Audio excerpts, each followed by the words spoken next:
Does your cholesterol go up or down on keto? Part 2. Please subscribe and remember to click on the bell icon so you stop missing out on important notifications.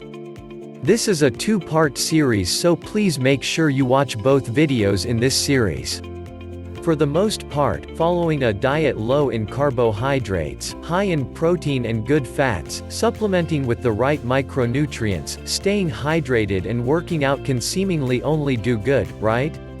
However, there are folks that experience negative effects to these, otherwise positive changes. For this reason, and because this subset of anomalous people do exist, it's better to be safe than sorry. These folks should take precautions, go see a doctor to find out what negative or adverse reactions they might be susceptible to in order to reduce their level of risk. This is especially true for those who might have a family history of heart disease. People with high LDL, bad cholesterol, are the ones at an increased risk for heart problems than those with high HDL, good cholesterol. The reason you see a specialist or doctor is to get properly tested and see if you actually have anything to worry about. On a low-carb diet, like keto, your HDL, good cholesterol, actually tends to go up, while LDL tends to stay the same. Again, that's what happens with most people, not all.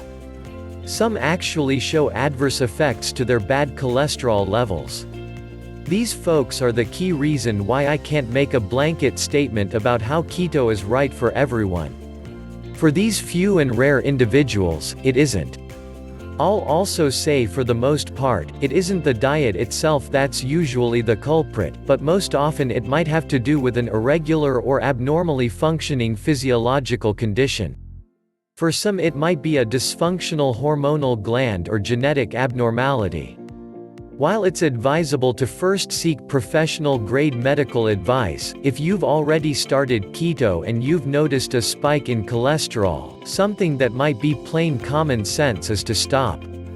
Maybe not altogether, but what about easing back, changing macronutrient ratios or varying your portions? Does that have an impact? What if you tempered and scaled your portions or simply eliminate certain components to see if isolating what you eat gives you different results? Remember, not all macronutrient types are created equal. Grilled chicken protein with the skin still on is not the same as a nicely marbled cut of T-bone steak. Grass-fed butter is not the same as putting yak milk in your coffee. When you minimize the items to test, you can methodically figure out what and how a macronutrient might affect you, which is important to understand what you can consume and what you should avoid. So, with that, the question remains: does your cholesterol go up or down on keto? For the majority of people, your good cholesterol tends to go up, while there doesn't seem to be much of a change on total cholesterol, including no change in bad cholesterol. However, for others, while it's still advisable you check with your doctor, the uncertainty remains. You won't know until you give it a try and adjust accordingly.